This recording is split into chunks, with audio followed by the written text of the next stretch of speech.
yaa ndoya biyyako kan abbaatu angafa gotaatan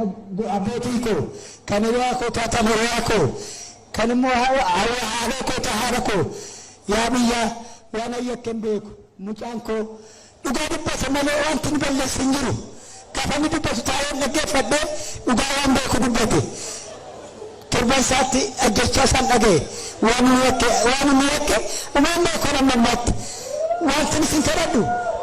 ani baay'ee dubbadhee waan an fayyuun qabu mucaa koo dhabeera wanti sinnaa garastanii inni mucaa kooti akkanatti dhangala'ee akka namne waaqanaa kadhadha waaqanaa kadhadha waaqanaa kadhadha waaqatu waan hundumaa innaa mucaan koo akkana ta'us waaqatu arge namni argine waaqanaa kadhadha waaqatti naa boo'a waaqanaa kadhadha inni mucaa kooti akka dhangala'eetti nafe ammanuman jedhan ulfaadha